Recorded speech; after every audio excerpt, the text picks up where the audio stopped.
Have you ever wondered what the benefits of rooting your Android device are? I'm Taylor Martin, this is Pocket Now, and here are a few reasons you should root your Android device. Two common terms you hear used a lot in the Android community are root and rooting. They're used all the time. This app requires root. Your device needs to be rooted first. Does it require root? But what does root mean exactly? Think of it as being similar to administrator privileges.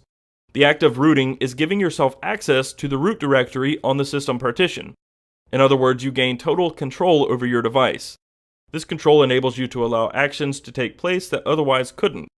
For instance, back in the day, there was a tethering application that floated around that required access to the root directory. But that feature is now built directly into the Android system. So why should you root? First and foremost, if you have no other reason to root your Android device, you should do it for the power of backups. Setting up a new device is fun for the first time, but if something goes wrong, setting it up a second or third time is painstakingly boring and repetitive. Using various forms of backups, you can restore your device to exactly how it was before. One application, by the name of Titanium Backup, for instance, gives you ultimate control over your applications, application data, and much more. When you set up the device again, simply restore your backups and pick up where you left off.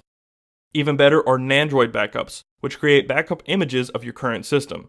In other words, you can wipe your device, restore a Nandroid backup, and you're exactly where you were when you started. The major benefit here is when flashing custom ROMs or other customizations to your current ROM. Make a backup first, so if anything goes haywire, all you have to do is restore and you still have a working phone exactly as it was before everything turned south.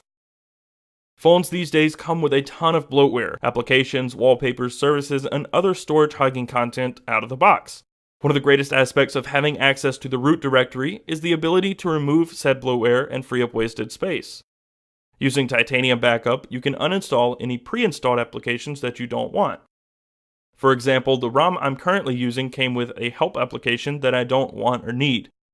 Removing it is as simple as finding it in Titanium, selecting it, and hitting uninstall. Custom ROMs and recoveries are one of the most popular reasons for rooting. When you root your device, you often flash a custom recovery in the process. This replaces the stock recovery with a more robust version that generally has a lot more features and options. These custom recoveries are how you perform your Nandroid backups and flash custom ROMs. Custom ROMs are various builds of Android that offer an endless list of features such as near stock Android on the Galaxy S3 or Sense-like and TouchWiz-like features on a stock-like build. There are popular strains such as CyanogenMod or MIUI, which are rapidly updated. MIUI offers a robust theme engine that allows you to practically make the interface look however you want. And CyanogenMod implements a host of new useful features atop Jelly Bean, such as a DSP equalizer. These custom ROMs come in various forms and sizes all across the internet. There are some devices with hundreds of custom ROMs to choose from. One of the benefits of these custom ROMs, however, is the rate at which they are updated. The team of developers behind CyanogenMod have coined the term nightlies for the daily builds of the ROM. This means if you really wanted to, you could flash an update to your phone every single day.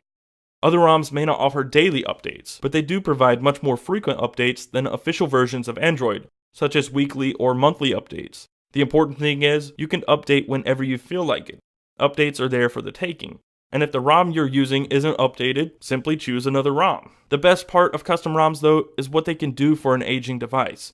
If your phone is beginning to run a little slow, flash a new ROM and breathe some life into it. It will not only likely provide a performance boost, but it can also make the device feel a little more new.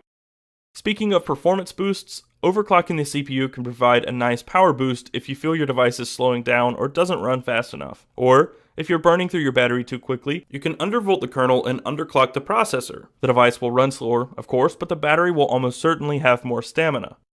Toying with different kernels can result in major performance changes, and it can allow the user to get exactly what they want and need out of their phone.